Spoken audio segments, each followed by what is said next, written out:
The big win in Baltimore and the upcoming game at home against the Buffalo Bills. See you on Friday. I mean, we'd been talking about it. We just had a game where we were able to have the lead the whole game, and so I the night before I told the guys that I was really hoping that we'd get some adversity this game, and I want to see how we respond to a deficit, and apparently they just took me way too literal. Smite the tight end in motion. Take the motion. Right up the middle they go. Waddle again into Baltimore territory. Gesicki is in. Tagovailoa. He's got Gesicki with a nice catch downfield. One of the best tight ends come up with the play.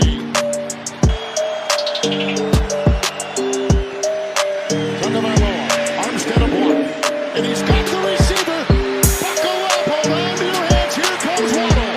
What a block downfield by Ingold. Wow.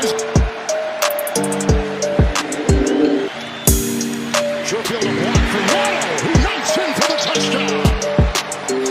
And basically a 13-point swing, wobbling his way for 6 on a 6-yard strike from Tua. 1st and 10.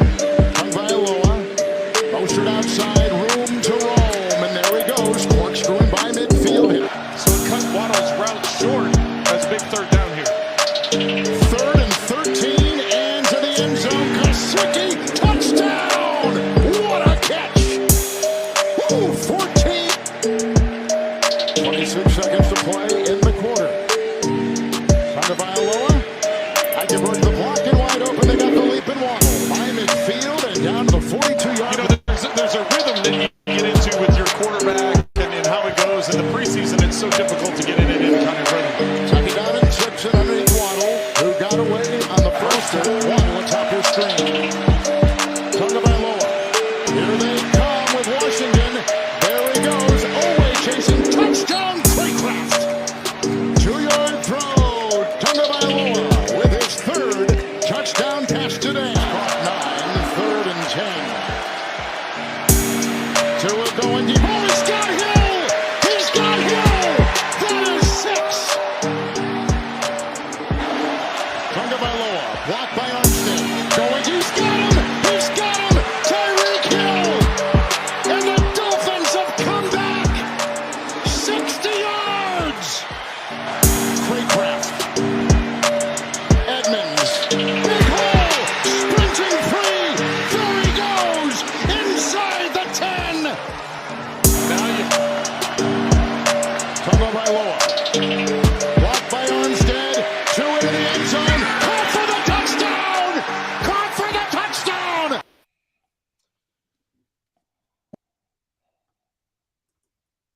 And you know what? I got to be honest with you. This was probably, everybody, this is the game of the week. Everybody's talking about this game. Surprisingly, not as much as I really thought. I was watching highlights. I was looking for the highlights on NFL Network and other areas. ESPN covered it a lot more on Sunday afternoon and Sunday night than anybody else, including the NFL Network.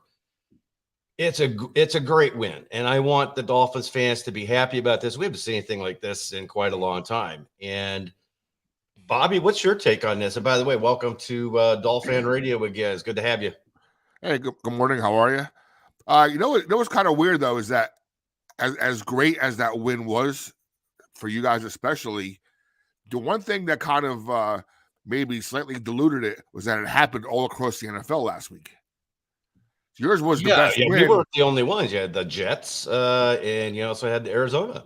Yeah, so that might be the one thing that might be a little quirky about it, but no, it was still the best one of the bunch, I would think. Well, yeah, as far as overall stats and whatnot and slings downfield, but it was definitely a great weekend for football, and of course highlighted by your game and your victory over Baltimore.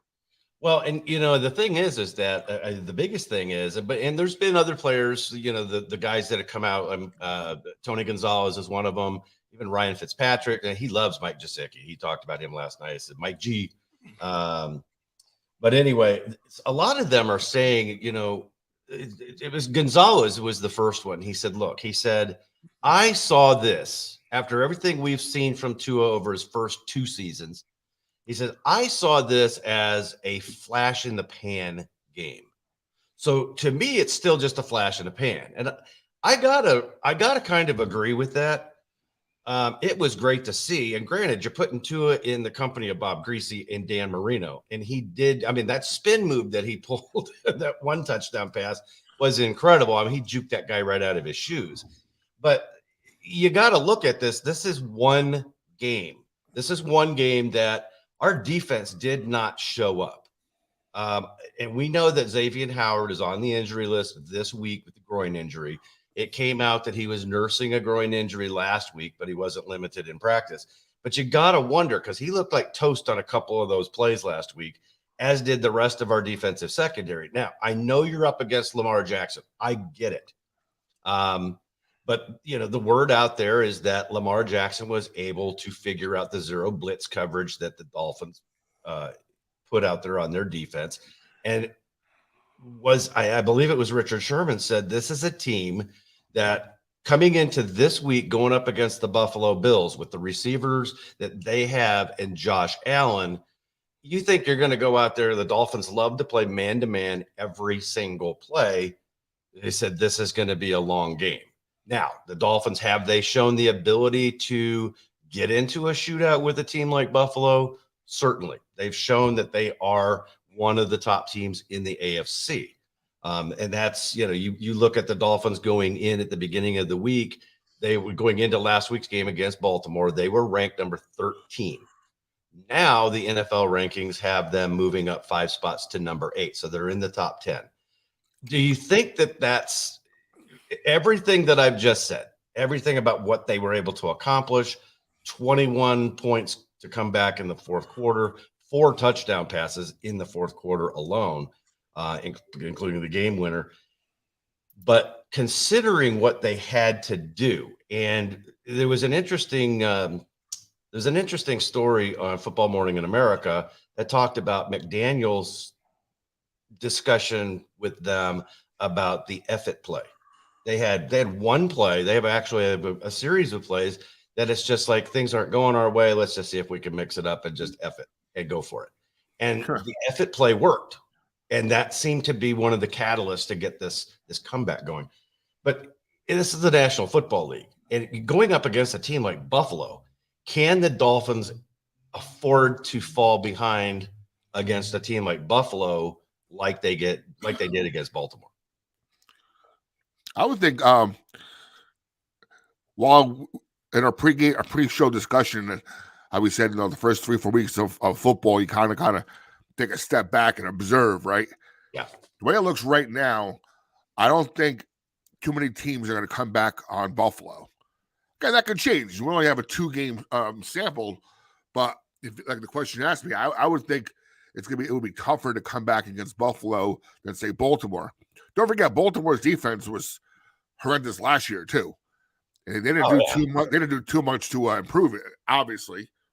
Well, and we beat them. We beat the snot out of them down there in Miami last year, and that was, I think that was our second or third game in the win streak.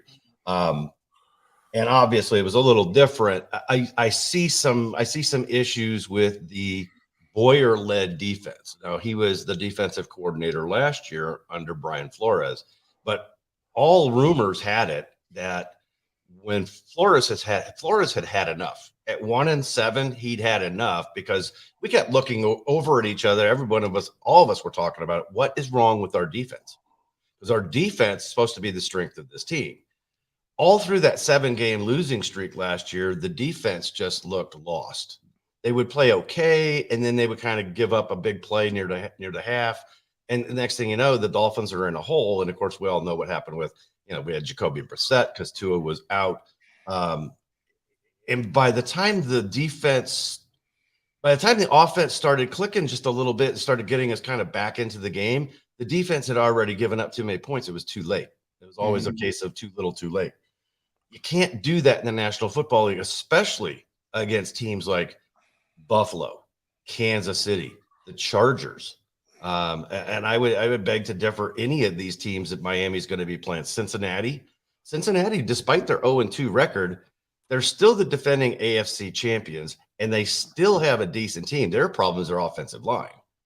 Mm-hmm. You know what do we got? 13 sacks on Joe Burrow in 2 games. Exactly. Yeah. So get back to the Buffalo question real quick. Yeah. I mean, I think your best chance of winning this game would be just a good old-fashioned heavyweight title fight where you just sit toe-to-toe and just start pounding each other. Right? Because I think it has to go back. But, you score, they score. You score, they score. And then see who – almost like the AFC Championship game last year. Well, right? exactly. See who has the ball last. See who has the turnover. See who has the that game last year, that AFC Championship game was incredible. Not the divisional game. I thought when Buffalo went down there and got that score at the end, I thought it was over. And that just goes to show you never count Mahomes out. Now, let me ask you this, and I know this is going, we're going back, and now we're going to talk about Buffalo and Kansas City. Those are the cream of the crop in the AFC. So Miami's got a long way to go to get past those teams. Now, John, who's not with us this week, we'll get John on eventually. He always said that the Dolphins under Flores were being built basically to beat Kansas City. But is that you got to be able to be built to beat several teams, in my opinion. I don't think you can just build yourself to beat one team, because Buffalo, according to everybody that talks about this, it's kind of like they're putting the Chiefs now kind of on the back burner and saying, no, Buffalo, that's the best team. Tony Gonzalez said they were the best team in the National Football League, and I'm not quite sure he's wrong. Certainly the best team in the AFC, but I don't see anybody in the NFC that's better than Buffalo. No. And I think right again, 2 weeks in, hell of a lot, 15 more games to play yet, right? Or 40, whatever. I would say Buffalo, KC, Chargers. KC and Chargers are going to beat the crap out of each other in 2 games. Yeah. Right? So this is the one chance for Miami to get into the picture this week of being those top echelon teams in the AFC. And hey, well, I'm looking forward to a great game. My team played last night. We lost. Giants play Monday night. So that's the game I'm looking forward to sitting down and hopefully it's on TV everywhere, because it should be. It's a game of the week, and we can see what really happens there. But I think Buffalo not only built themselves to beat KC, I think KC, even though they're off to a 2-0 start as well, I happen to have Mahomes and Juju and Hilaire on my fantasy team, so I've been watching them closely. There are definitely holes in that team that you haven't seen in the past couple of years. So I don't know if they're going to be as dominant. I think it's going to play out eventually. You talk about holes. I think eventually it's going to play out at some point that they're going to miss Tyreek Hill. Yes. They don't have that speed to go down, like if we had the past couple of years, like you have it, like last week was prime example. The speed down the field, fly pattern, touchdown, end zone. Casey's had that with him the past couple of years. They don't have that now. And even Tyreek Hill, didn't he also return a punt and a kick here and there, right, in his tenure? He's been listed, and nothing hasn't broken anything. And last week they put Javon Holland back on punt returns, and they put Durham Smythe back there for the kickoffs. Tyreek is an option, and Mike McDaniel has always said, we're going to put the best player in the spot that's best for the team. But I also think that he realizes what he has in Waddle, and he realizes what he has in Hill, and why the majority of players that get seriously hurt, it's on special teams. It's on kickoff returns. It's on the punt returns. Why risk your entire season by putting either Waddle or Hill back there to return either of those? And then you watch them get hurt and they're out for the season. And now we're one-dimensional again because we don't have it works with the tandem. You've got Hill obviously as WR1 and Waddle as your number 2. So if you lose one of those guys, you go back to, okay, now they don't, now they all got to do is just double team the guy that's not hurt. Okay. Mm-hmm. So if Tyreek Hill goes out, you just double team Waddle, and we're right back to where we were last year. I think the dimension of this works out best having them on opposite sides of the field. So you got blazing speed on two sides, and then you still got Mike Gesicki who can go across the middle and get yards after the catch as well. And he makes some spectacular catches. And then I had him last year on my team, fantasy team, and excuse me, we're watching him close. I'm sorry, it's cold up here. I'm up in the mountains again this weekend, and it's 44 degrees when I woke up, so I'm not used to that yet. Oh yeah, so, I can never get used to that kind of cold.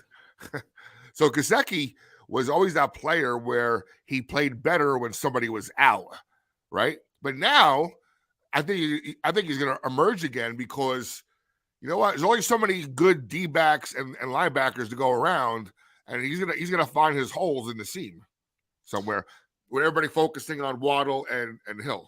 Well, like he did on that post pattern. I mean, it was an amazing catch, and to come down and keep his feet in bounds, that was kind of the catalyst. Now they were making fun of him last night, though, about his his celebration, and he said something about, I got to work on it a little bit. It looked good in the mirror, but they were like, that was horrible. I forgot exactly. Richard Sherman was the one. Yeah, it's just bad. It's just bad. I want to come back real quick before we go into fantasy and then talk a little bit more about moving into Miami's chances on Sunday at home against Buffalo. Lamar Jackson smoked the Dolphins defense. I know the man can run the football. He's amazing, and he's setting records in that. He just passed Michael Vick. 9 attempts for 119 yards. He had 13.2 yards average, and he rattled off that 79-yard run. And I'm sitting there thinking, oh, God, here we go again, right? Overall, the Ravens were 6.2 yards per carry on the day, 155 total yards rushing.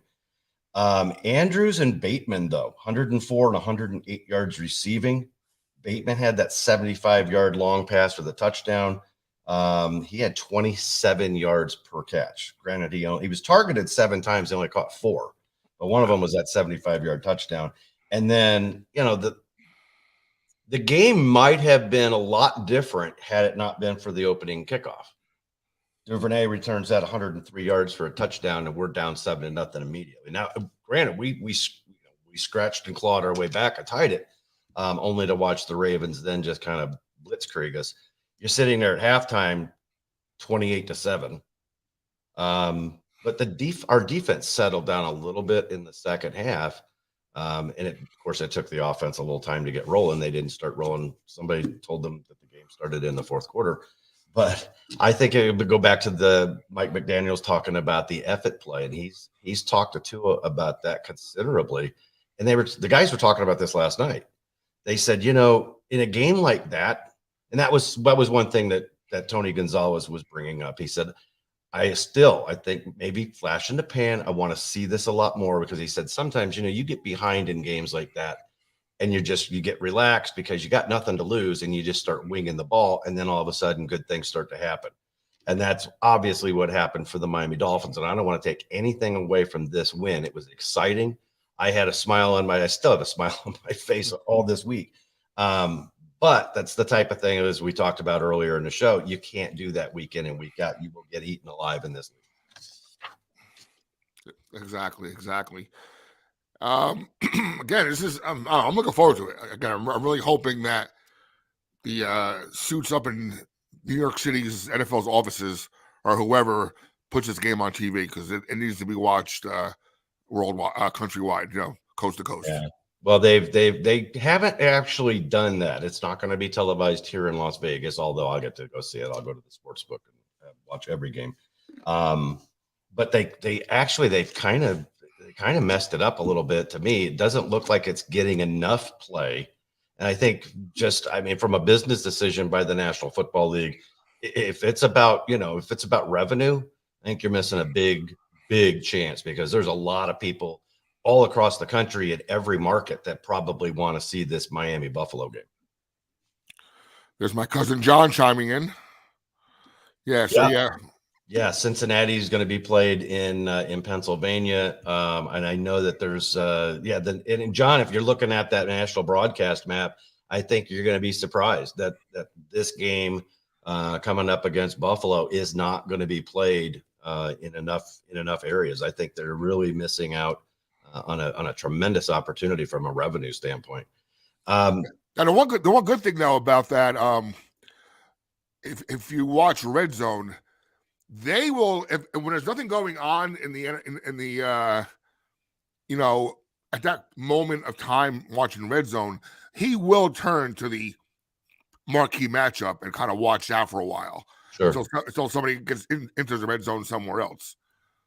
So, well, you think of this too. Think about another marquee matchup. I mean, this week you got the Dolphins and the Bills, and then next Thursday night at Cincinnati is the Dolphins at the Bengals. That's going to be a huge game because that's going to be another test for not only the Bengals to see if they've come back, but is Miami, or are we where we're at? Even if we lose to Buffalo, can we bounce back then on the road against the defending AFC champions on a primetime game?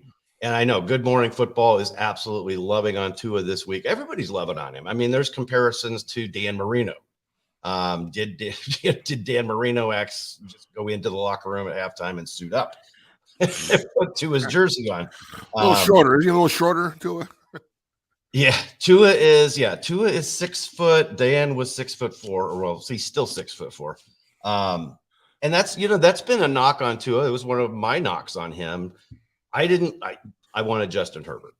That's everybody knows that I wanted Justin Herbert when he was sitting there at number 5 for us. And I remember, the Cameron Wake game. Cameron Wake got that the fumble recovery right there at the end of the game, and we won. That was several years ago. It was a great game. I did not like Tua coming out of college. I have always talked about the fact that he has that procedure on both of his ankles where they drill a hole in the ankle and they put a piece of rope with a knot on this side. They put it through there, and then they put it's like a ball, and they put that, and it holds the ankle together because both of his ankles are weak. And then you throw in the hip injury. And to be honest with you, I kept wondering, why is all this hype over Tua? So he had a miraculous, quarter, half, whatever, in that national championship game for Alabama. But I really never saw anything else out of the kid that was spectacular. Mm-hmm. So everybody talking about tank for Tua, and of course, then we find out that, Mr. Ross was really wanting, as the season went on that year in 2019, well, it's tank for Burrow. And was very upset that Brian Flores won 5 games. I mean, my God, you're National Football League, your team, and you're upset that you won 5 games. I mean, isn't that what you're supposed to do? I felt that when we won those 5 games in 2019 with that decimated roster, I thought we were well on our way to looking like a fairly decent football team. We were building something there. So it was disappointed to see what happened the rest of the way with Brian Flores in charge. I got to ask you this, though. Now that we're seeing some of the genius, if you will, of Mike McDaniels and his play calling, because everybody knows he has an offensive coordinator, but during the game, McDaniel is calling the plays. Granted, last week we fell behind. I'm going to blame most of that on the defense not being able to stop Lamar Jackson or the receiving core of Baltimore. And I think Xavier Howard probably nursing that groin injury last week probably didn't help him. But do you like what you see from the play calling with the Dolphins for the most part? I tell you, this guy is like that awesome, quirky math teacher, right? He has the one-liners. He has the brains. He knows how to deliver his message. And yeah, you're right. He is calling. He has a lot of weapons at his disposal. He got guys he wanted, like Mostert, who's going to be probably your best running back right now. Chase is a local guy from Fordham, across the river here. But he has the guys he wants, and he's been doing a great job calling those plays. And hey, I'm going to watch all his press conferences now. He has those one-liners that are pretty damn awesome. Yeah. Well, I really loved the one that we played, where he talked to the guys the night before and said, he wanted to see a little bit of adversity and see how they reacted. That they took him a little too literally. And you can have fun with that type of stuff when you have the comeback like they did. But we don't want to have that happen too often.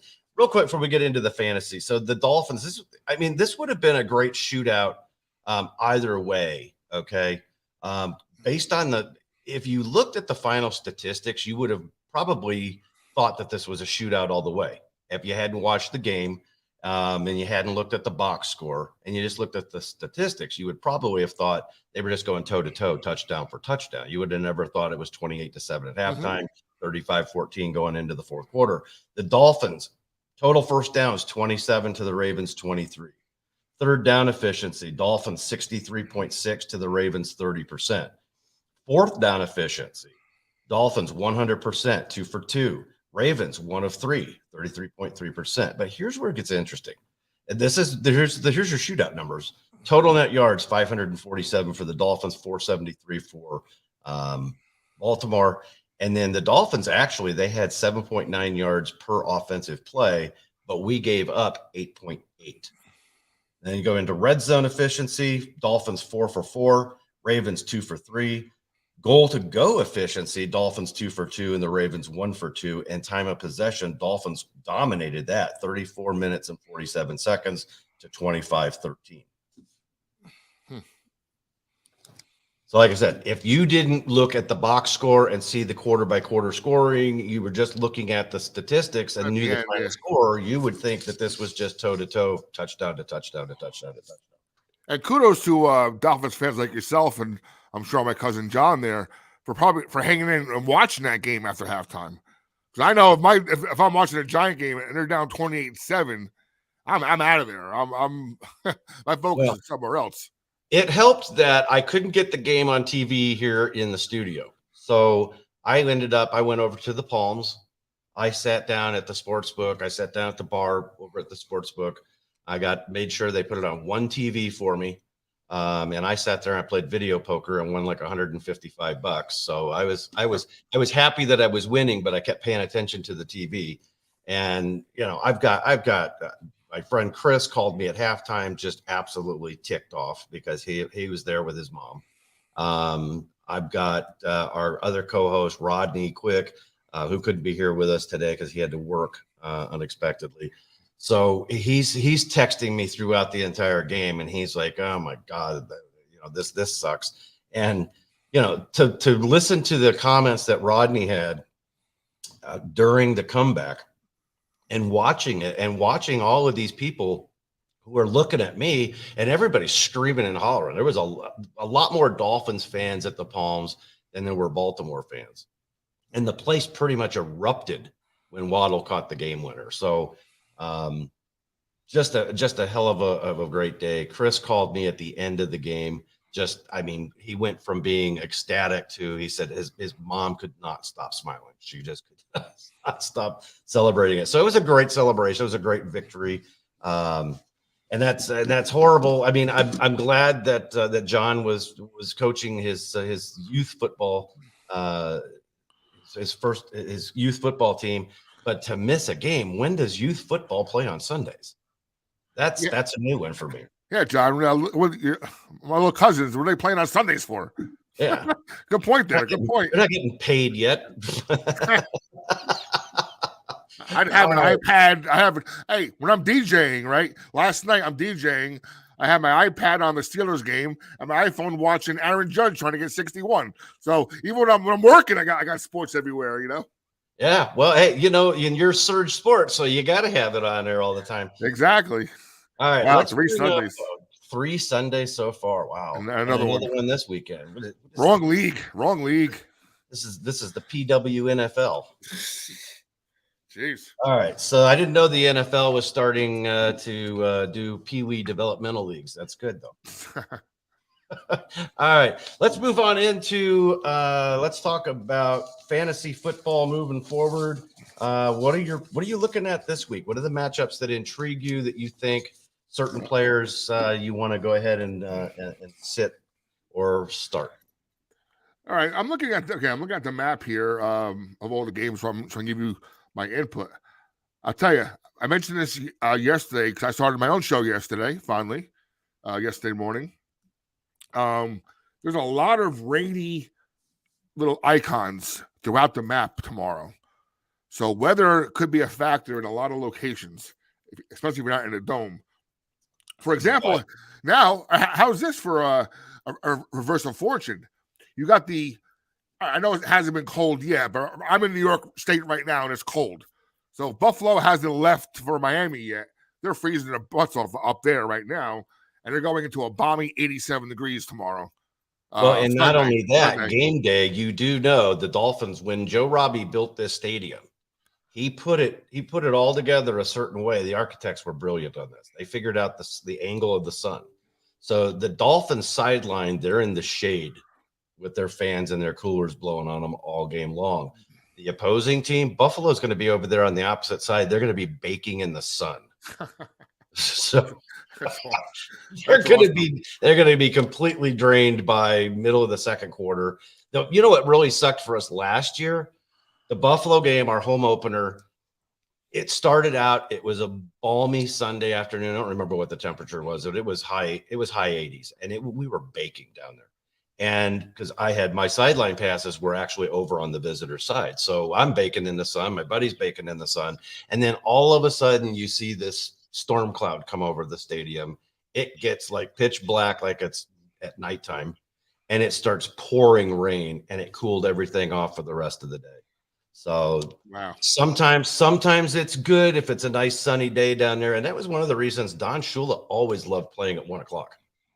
He loved playing at 1:00 because that was the worst heat of the day and gave the Dolphins a big opportunity.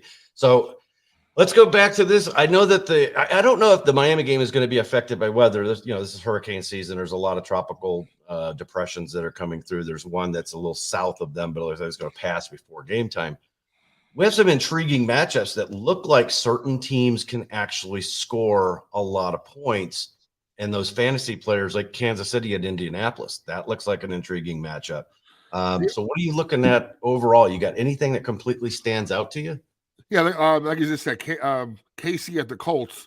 I don't know. I think Pittman's out again, and I had Pittman in my major league, so that hurts me.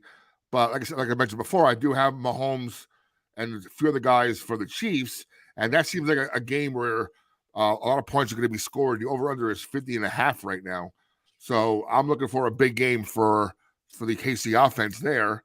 I'm also looking for a big game for the Ravens because they're going to be mad, right? Ravens are a little bit salty this week. I feel sorry for New England having to take them on because New England is not that good. And they're getting J.B. Dobbins back, and they need him because the running game has been awful for them the past 2 weeks. Yeah. So they need their stud running back who's been gone almost a year and a half now to get back in there. So I'm looking for a big game for the Ravens offense as well, and hopefully Dobbins. Saints, Panthers, you can't trust any Panthers. Can't trust anything on that. And I believe Winston is hurt, though still playing. Right. If anything there, which I have in one of my leagues, I like the Saints defense there. If you had to pick a defense, I think Saints are going to go to town this week. I agree with you there because Carolina hasn't shown anything. I'm intrigued, to be honest with you. There's a couple of games that intrigue me that I think I see some points here. I think Detroit and Minnesota could technically get into a shootout. Shootout, correct. And yes. I got to look at Cincinnati at the Jets, especially after the Jets pulled off their own miraculous comeback last week.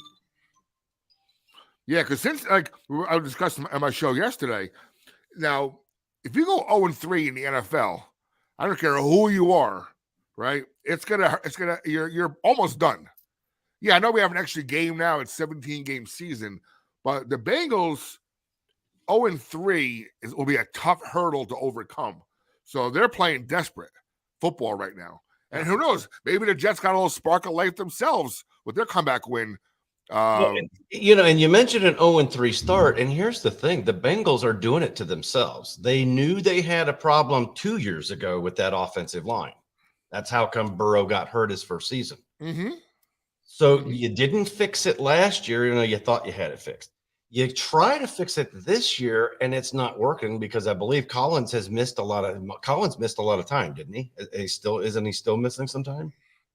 Who's that? Lyle Collins, the kid from Dallas. From Dallas, yeah. So you still don't have your offensive line fixed. Burrow has been sacked 13 times in 2 games. You're not going to win a lot of football games when your quarterback is lying on his back and not completing passes to guys like Jamar Chase. And answering John's question there, I think it's a big day for one of them because I think Sauce Gardner is going to end up covering one of those guys, leaving the other guy and even Tyler Boyd open for some points and some yardage. Sure. There's a couple of intriguing matchups here because Philadelphia 2-0, the Washington Commanders surprisingly actually 1-1. I don't see Washington being a very, very good team. I think they're probably at this point, New York looks better than Washington as far as the NFC East is concerned. Philadelphia, will they lay a lot of points on this Washington Commanders team? Would that be some players you want to pull from that? And then you got to also look at Las Vegas and Tennessee. That could end up being a very, very intriguing game because they're both 0-2. So if either one of those teams, whichever one loses, 0-3, going to be very hard to come back from. Exactly. And then for the Raiders, Devontae Adams, I think he might be the top wide receiver of the week points-wise. Well, and don't forget they got tight end Waller, so that's another one. I want to look also towards, I think Jacksonville is going to put a lot of points, I think the Chargers are going to put up a lot of points on Jacksonville. And that can get ugly quick, that game. That can get ugly quick there. And Chargers have I don't want to say underrated defense, but they got some new players on there that, haven't gotten the national spotlight yet. Khalil Mack, for a small school linebacker from Buffalo, I love that guy. I love those small school guys, and he's still disruptive. So yeah. I think another intriguing matchup, you have to take a look at this one and see. I don't like the Green Bay Tampa Bay game at all. I see that really coming down to the defenses. Aaron Rodgers, okay, he's Aaron Rodgers. He really doesn't have the receivers he's used to. Brady, he's not going to have Mike Evans. He's got another receiver that's been hurt. Neither one of these guys is going to have their receiving core. So you got that on that one. I think, Green Bay or Tampa Bay, I think one of those two teams, probably I would put my money on Tampa to take their defense in fantasy football, possibly. But I wanted to look at the Rams have not looked that great. Arizona, they surprised me last week. They were down. They never gave up, just like Miami. They never gave up, and they came back and they won that game against the Raiders. So you've got the Rams at Arizona. That's the afternoon game. What do you take on that? Do you see anything fantasy related with that game? I think it's going to be a big day for the Rams offense. Again, Cardinals, like you said, haven't shown much. Hey, they pulled out a gritty win last week. Again, another one of those comeback wins, right? Last week. Mm-hmm. And I just don't see them having a lot. Now here's the other side of the coin, though. We talk about weather all day so far. 101 degrees in the desert on kickoff. Does that affect the Rams? That definitely could affect the Rams because you're wearing those pads, you're wearing extra clothing underneath those pads, and then you're playing a very physical game with a lot of speed, a lot of movement. Arizona is used to practicing in that desert heat. The Rams, LA is, even in the summertime, okay, it's hot, but it's nothing compared to what you would see in South Florida. The humidity isn't as bad, despite the fact that they live on, they're on the West Coast. They have the ocean there. So this is going to be one of those games that could be very, very difficult for the Rams to go into Arizona and play in the afternoon in that hot sun. And they got to be careful of falling behind, especially if Arizona can find their way a little bit with Kyler Murray and some of the weapons that he has. If I was the Rams, I would control the game on the ground and just get out of there with a W, and Yeah, I don't think you want to get into a shootout in the sun in the desert with Kyler Murray. No, You really don't. no, like I said, they're not used to the conditions. Going to Falcons Seahawks is that's a snore game. That's a nice, if that's on your TV. That's your rest between 1 o'clock games and the big game Sunday night, because that's a snoozer. And that might be one of those games where I want to look at one of those two teams to see if I can pull a kicker. Or maybe I was going to say maybe even what is it? Your not your stretch player. What is it? Your overall guy, flex player. Your flex player. But I don't even think I'd look for a flex player in that game or the Green Bay Tampa Bay game. That game has no appeal fantasy wise. I mean, I got Kyle. I drafted Kyle Pitts in the league. He's done nothing so far. I mean, maybe you want to look at the couple of rookies there. You want to look at is the Drake London for Atlanta, who's starting to emerge a little bit, and Kenneth Walker, the rookie running back for the Seahawks, who from Michigan State might be starting to make a little bit of play for more playing time. Other than that, there is nothing in that game fantasy wise that appeals. Yeah, I'm the same way if I was looking at fantasy. Now, there's an intriguing game to me because I think it has a lot of good fantasy matchups. And I heard it last week or 2 weeks ago. I've heard it when Trey Lance went down and Jimmy G had to come in very early in that game, by the way. Mm-hmm. San Francisco's got to be thanking the Lord in heaven that they went ahead and re-signed. Nobody would trade with them for Jimmy G in the offseason, including, Carolina, Cleveland. I mean, even Seattle, the team there, the team that's in their division. They're up against Denver. And speaking of Seattle, Denver now has Russell Wilson. Now, it was a little disappointing, I think, for them in week one. Bounced back last week. San Francisco, they got talk about disappointing week one. You got to go play it in a pool. Basically, Soldier Field became a swimming pool. So that could have been anybody's game. And San Francisco came out on the short end of the stick with that one.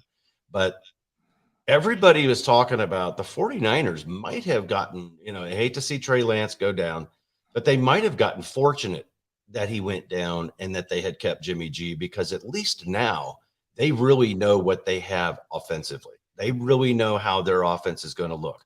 It's a whole lot of Deebo Samuel, just like they did last year. And you've got Jimmy G, who, all right, on a good day, he can put the team on his shoulders a little bit and he can will you to that win. But then he also has a little bit of that Fitzmagic problematic. He's going to throw a pick here at the wrong time or just go cold and, he just can't connect with the receivers. But somebody said that San Francisco, the rest of the NFC, better pay attention to San Francisco because they're back. Exactly. And you know what? Kudos to the coaching staff for obviously seeing something wrong with Trey Lance during the whole training camp stage to tell themselves, hey, we got to keep Jimmy G around. If there's something that they saw that they didn't like, that he's still there. Yeah. Right. Well, and I think they like the kid. Obviously, they started him, and I think they were willing to go through.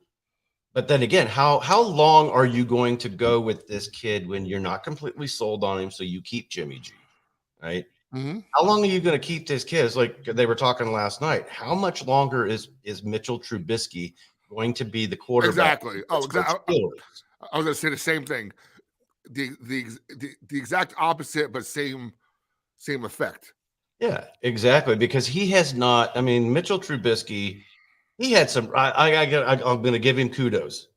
That last drive last night, that defensive back he delivered that one ball perfectly. He delivered it outside where only the receiver really could get his hands on it. And the defensive back closed in on that play and made a great play to knock that ball down. Mm-hmm. That ball was placed perfectly where it needed to be. Defensive back just made a tremendous play. But, he has – but I didn't watch all of the game. I understand he had a little bit of a rough first half, but he came back in the second half and started to do better. But I think I think you really have to start thinking, when is Tomlin going to go ahead and start Kenny Pickett? And you know, for a guy, and again, I'm a Steelers fan. They could legit be 3-0 right now. But is it the quarterback situation, right? Is it is it time to pull a trigger? I think so. But as John mentioned, they also have the Bills in 2 weeks. You don't want to put a rookie quarterback and to that defensive front. Well, and that's the thing. And I think it was Sherman last night that mentioned that he didn't expect to see Pickett actually come in until probably around week 9. Yeah, once the season is pretty much, well, it could be out of control. Again, they made a late run last year to make the playoffs. And this AFC North, if anything, I mean, we can be talking next week with, all right, we said Ravens and Patriots. Patriots should be outmatched here. But can you discount Belichick? No. So it's a road game for the Ravens. They can be 1-2. Bengals are 0-2, going into what could be a hot Jets team whose confidence is maybe a little higher than it should be. That could be an upset right there. Bengals could be 0-3. And then Cleveland's not great. No, I mean, good defense, great running back. Nick Chubb could be the best running back in the league right now, the way he was running that ball last night. Yeah. But what's going to happen when Deshaun Watson comes back and the whole crowd is against him?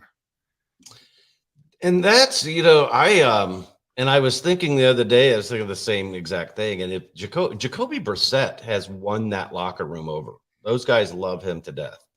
And I'm not too sure if Deshaun Watson, I mean, he hasn't had a whole lot of time to be with the team. I mean, he had training camp. Now he's going to be out for 11 weeks. What was the ruling on that? They're going to let him come back in and practice when? I think he comes back to practice 2 weeks before. 2 weeks before, 3 weeks before the suspension ends. Yeah. They gave him that to let him come back and get into football shape. I mean, you're going to be sitting out for 11 games. I saw pictures from the game last week in Cleveland. His own fan base was mocking him. You know, who had happy ending on the back of their jersey, who has the a fake massage table, and his own fan base is making fun of the guy. What the hell? Well, it was a very, very, and John brings up a very good point there. The Dolphins were 1-7 under Brissett. Actually, we were 0-7 under Brissett because the first game Tua did not get hurt. So Tua won the first game. He won the opener last year against the Patriots. And that's the thing. I got to see, getting back to the Dolphins here a little bit, obviously it's a Dolphins show. I've got to see Tua be able to stay upright and stay healthy. That's been the knock on him his first 2 years in the league. He missed 5 games, that 5 games last year, and he missed another game due to his finger being broken. Don't be the human potato chip. I know that the offensive line is a lot better. You got Teron Armstead, you got Liam Eichenberg back at his natural position, which is left guard. Austin Jackson is on injured reserve for a little while at right tackle, but the guy that they put in there, he seemed to be getting the job done. And that was, let's see here. I got my notes here. Our right tackle last week was Greg Little. So they've got it done. I'm going to give our offensive line, obviously, a little bit of improvement player-wise, but also major improvement with the offensive line coach. And his name's on the tip of my tongue, but he's, the guy has developed an offensive line fairly quickly just about everywhere he's been. So it seems like that's coming along now for the Dolphins as well. Anything else you want to cover as far as fantasy before we really break down the matchup against the Bills? The one game we missed was Monday night, big game here in New Jersey. Cowboys at Giants. G-Man versus the boys. I think this might be this is a game. I don't know if you know about the history, fan-wise, where MetLife Stadium or the previous Giants Stadium could be half Cowboy fans very easily. Cowboy fans are all over the place, unfortunately.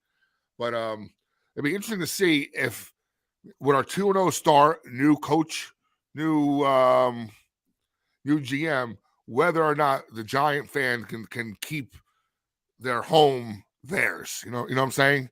Yeah. From Miami had that problem for years as well. From a fantasy standpoint, I think Saquon Barkley could go off in this game. And I think it's going to be a low-scoring game. I mean, the over-under is only 39. Cooper Rush has showed me nothing. I mean, unfortunately, in my big fantasy league, I got 2 Cowboy players. And that's the worst thing in the world to have Cowboy players when they stink. Because you just sit there and watch those games, and I'm just beating my head against the wall. And me and John's dad are co-owners of the team. And we're just going, this guy, nothing worth to watch, having the root for Cowboys to begin with. But I see this game as being a potential breakout game for Saquon Barkley. And I was reading something yesterday on CBS Sports. Here's Jerry Jones again, spewing his mouth, saying that, hey, Cooper Rush could eventually supplant Dak Prescott. What is he doing? He's the human scissor. He just likes to divide. Yeah. That's amazing that Jones does that. He's done that though ever since you're talking about a guy that came out and got rid of perhaps one of the best coaches that ever came along in Jimmy Johnson by telling everybody, the entire world, that, well, I could go out and hire Barry Switzer and he could win with this roster. Yeah, of course he could. Who built the roster? Jimmy Johnson. So Jerry Jones, I gotta laugh.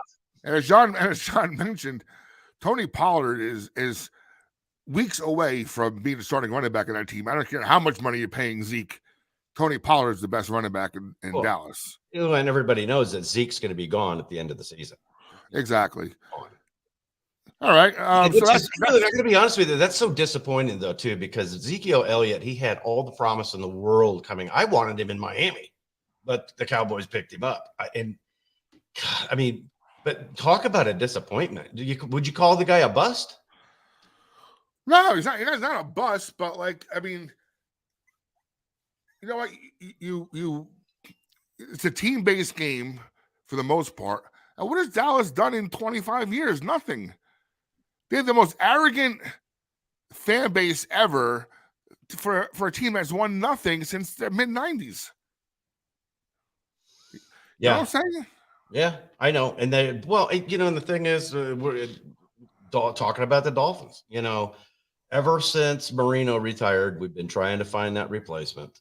Wayne Huizenga, God bless him and rest in peace. He did everything he could, I think, to try and get a winner down there in Miami, including, my opinion, I think he made a mistake chasing after Nick Saban as much as he did, because it was clear to me, despite the fact that Huizenga was able to close the deal and get Nick to come down there and coach the Dolphins, it was clear to me all along that Saban did not want to be an NFL head coach. He was very, very happy in college.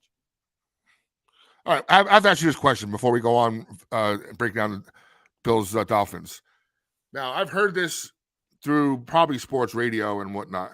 Now, you're down there and you're a Dolphins guy. One of the reasons why I really, really hate Nick Saban is I've heard the story when he was head coach of Miami, right? Mm-hmm.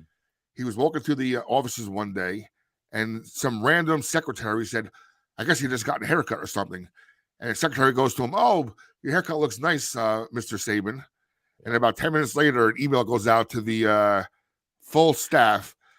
Unless spoken to, please do not speak to Nick Saban or Coach Saban. Yeah. Unless asked. I mean, what a jerk off. Yeah. Is that true? Is that true? I've heard the same story. I heard that there was another story that one of the secretaries, Nick Saban loves Little Debbie's, the little cakes.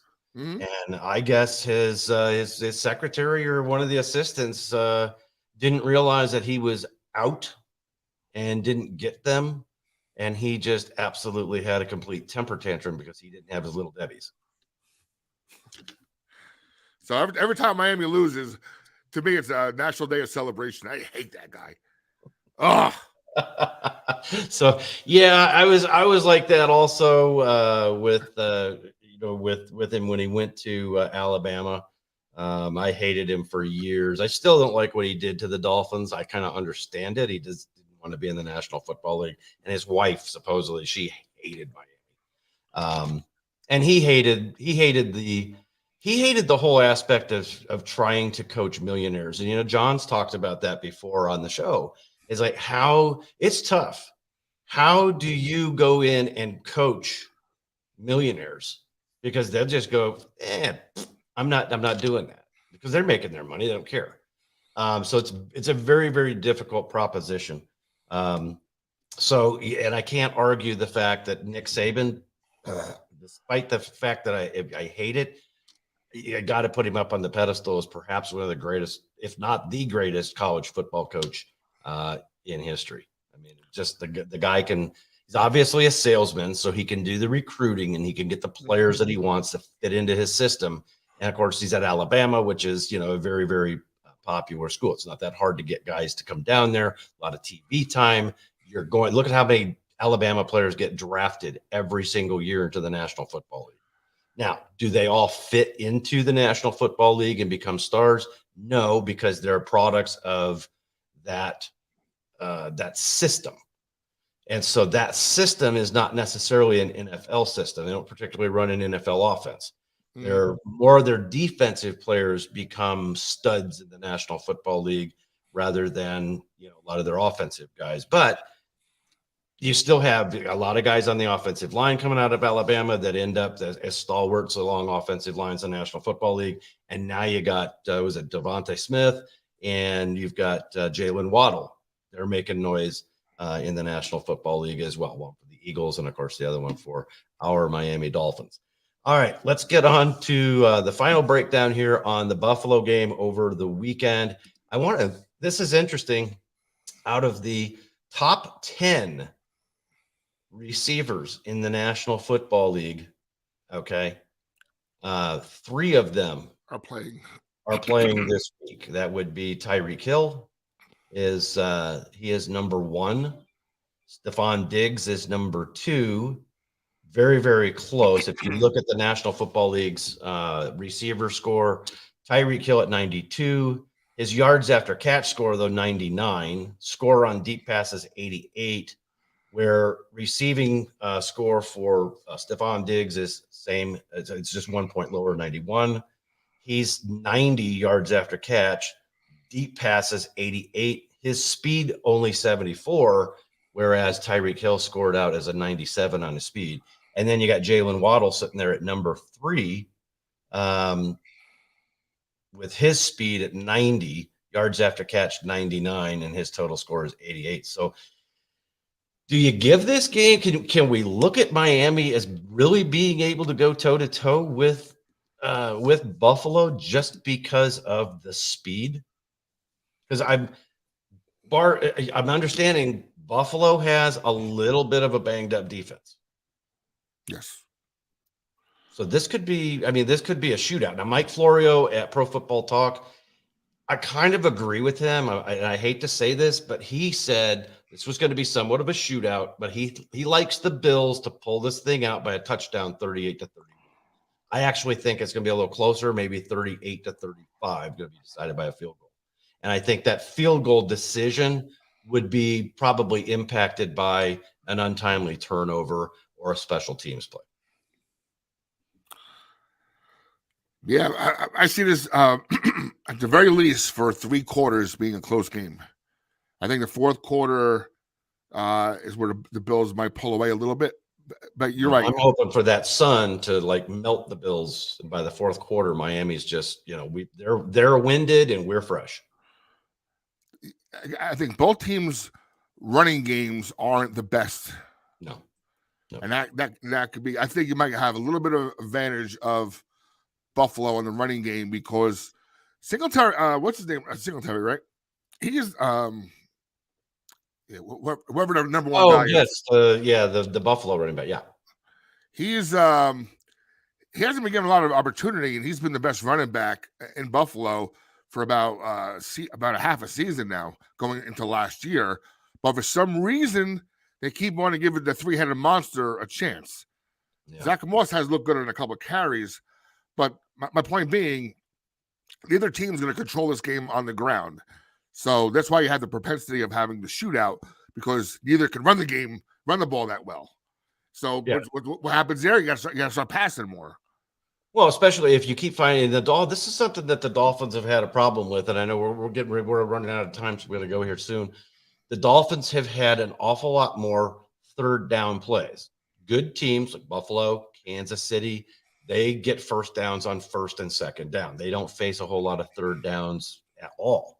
So Miami has been okay on their third down efficiency, but they've been in way too many third down situations.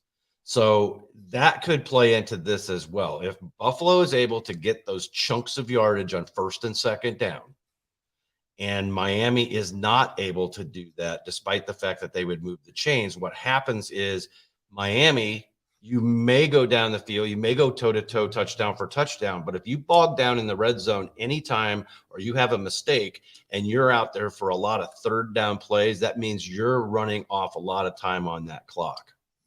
Whereas Buffalo is a little more efficient and a little faster in their scoring. So that could play into this game as well. It's going to be interesting. Now, I'm going to go on a limb here. I'm going to say that Miami is going to pull this game out. Miami's going to show that they belong in the AFC at the top of the upper echelon of the AFC. I'm going to say Miami pulls this game out 38-35. And that could very well happen because there's going to be a lot of passing involved. And the only thing you got to watch out for is if Miami falls down by 2 touchdowns again. I don't think they come back as they did with Baltimore. No, I don't think I think if we fall behind by 2 or more touchdowns, Buffalo's just going to tee off, and we could end up seeing another situation where next week we may have Teddy Bridgewater starting. Who knows? That remains to be seen. We got to see if that adversity ever hits the team this year. So anyway, I'm good. Final prediction. I see shootout. I see 34-30 Buffalo myself. Buffalo. All right. I'm going Miami 38-35, 34-30 Buffalo for Bobby.